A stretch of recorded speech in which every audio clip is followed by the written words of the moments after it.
Good afternoon, Tony. Good afternoon, Professor White. Today we are going to continue our training on metacognition. I am going to talk about two aspects of metacognition: knowledge of cognition and regulation of cognition.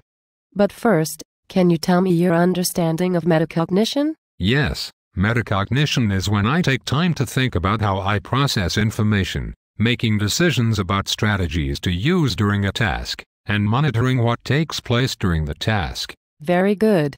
We will start with knowledge of cognition, which is concerned with what a person knows about cognitive abilities, processes, and resources in relation to performance of specific cognitive tasks. Does knowledge in this context include our beliefs, even when they are not factual? Yes, Tony, it does. Furthermore, this includes knowledge of general strategies that might be used for different tasks, knowledge of the conditions under which these strategies might be used, knowledge of the extent to which these strategies are effective, and knowledge of self. Okay, so a learner can know about different strategies for reading a college biology textbook as well as strategies to monitor and check their comprehension as they read. Does this also mean the learner would activate relevant knowledge about their own strengths and weaknesses pertaining to the reading task as well as their motivation to complete the task? Yes, Tony. I think you are really thinking about this metacognitively. So what would happen if the learner realizes she/he knows a good amount of material covered in a certain chapter which they perceive as a strength? The learner would change his or her approach to the task, such as changing his or her reading speed. So, let's talk in detail about the three categories of metacognitive knowledge. Strategic knowledge is knowledge of general and specific strategies for learning, thinking, and problem solving. General strategies are applicable across all or most academic disciplines, whereas specific strategies apply to disciplines or domains. So would examples of general strategies include rehearsal, elaboration, and organizational strategies? Yes, they absolutely would include those three main categories. Can you give me examples of elaboration strategies that we have used this semester? We have used mnemonics for memory tasks, such as King Philip came over from Greece singing to remember kingdom, phylum, class, order, family, genus, and species.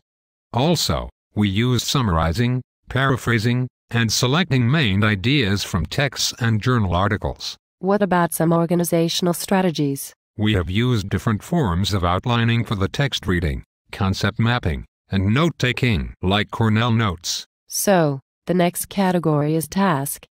This category includes knowledge about the scope and requirements of tasks, as well as knowledge about the factors and conditions that make some tasks more challenging than others. Okay, so, if I know that a recall task is more challenging than a recognition task, then I have demonstrated task knowledge. Yes, Tony, that is correct.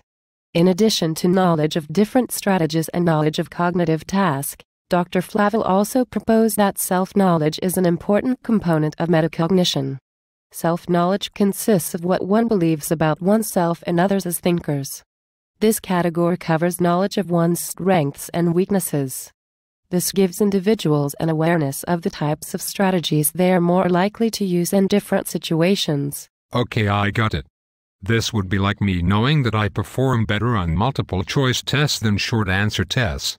So how does knowledge of cognition relate to regulation of cognition? That is a very good question, Tony. Our knowledge of various strategies and tasks influence our decisions to employ a specific strategy. Basically, one's knowledge causes him or her to monitor task understanding and regulate one's strategy usage.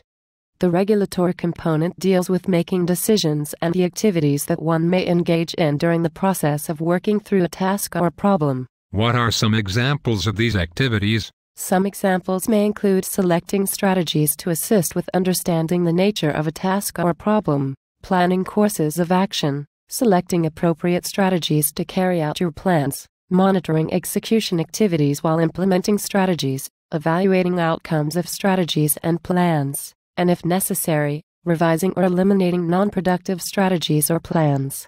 Okay, so this would be like the plans that I make before taking on a task or solving a problems, which is based off of my prior knowledge of the task and appropriate strategies. Oh yeah, and beliefs about myself.